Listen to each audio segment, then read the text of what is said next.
El pasado 7 de enero, en la columna Escala Crítica del compañero Víctor Sámano Labastida del diario Presente, leí muy interesantes, actuales y oportunas reflexiones que hoy retomo para realizar mis comentarios.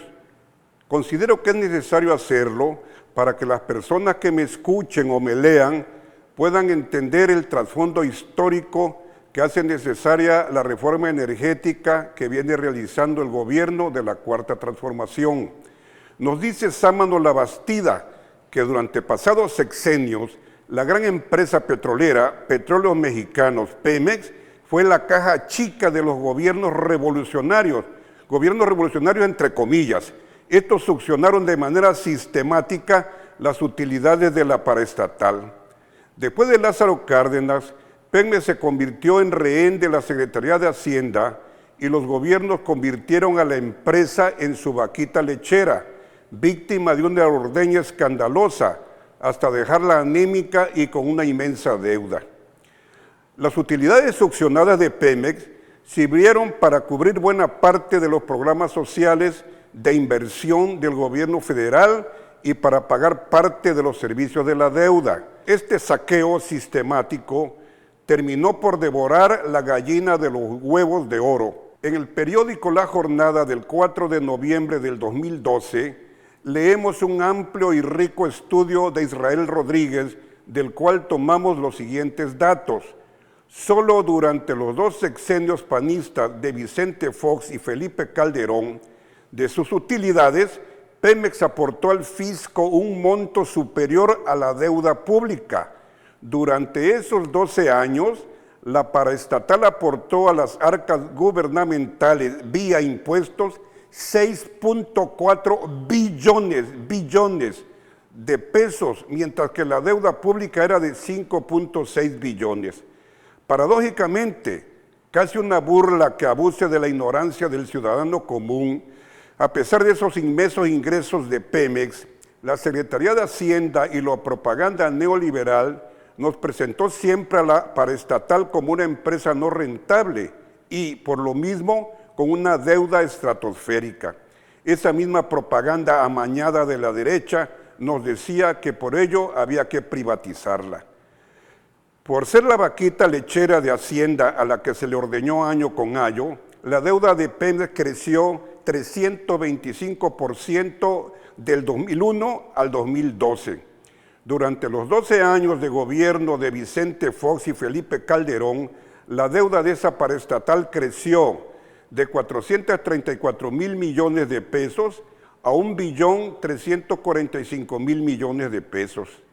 El mismo Israel Rodríguez nos dice que en el anuario estadístico de 2012 leemos que de 2001 al 2011 Pemex tuvo ventas acumuladas por 10,712,000 millones de pesos.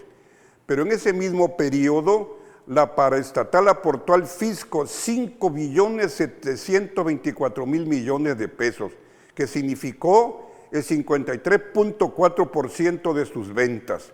Además, de enero a septiembre de 2012, Pemex aportó a Hacienda otros 688,700 millones de pesos.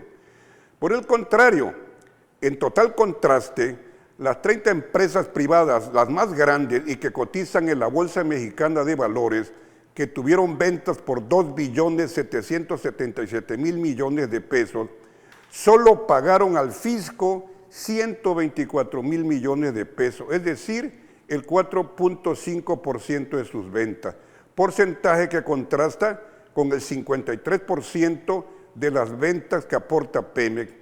No olvidemos además que muchas de esas grandes empresas privadas, hasta antes del gobierno de la Cuarta Transformación, vivían cobijadas bajo el sistema de condonación y elusión de impuestos. Al llegar a este punto de mis comentarios, me quito la camisa del economista y me pongo la del historiador. El 2 de marzo de 1958, el presidente de México, Adolfo Ruiz Cortines, viajó a Tabasco con el fin de inaugurar Ciudad Pemex en el municipio de Macuspana. El acto inaugural se llevó a cabo al día siguiente, 3 de marzo, a las 12 horas con 22 minutos. En su discurso, Ruiz Cortines dijo: de la selva, de la naturaleza dominada, los mexicanos han logrado realizar unas obras tan importantes como estas de Petróleos Mexicanos, que habrán de servir primero que nada a México y en el caso particular al noroeste del país, que tanta falta tenía de combustibles para acelerar su desarrollo económico y social. Voy a transcribir casi textualmente lo que escribí en la página 247 de mi libro Tabasco a dos tiempos, editado por la UJAT en 2014. Digo ahí, en ningún momento dijo Ruiz Cortines que ese petróleo serviría para industrializar al sureste.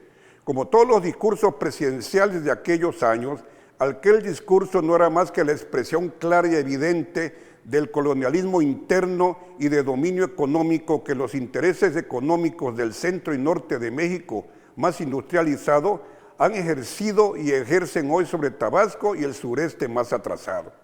Para estos grupos poderosos, burguesía chilango-norteña, los califiqué en otras publicaciones, el sureste de México no ha sido más que productor de materias primas para beneficio del centro y el norte del país.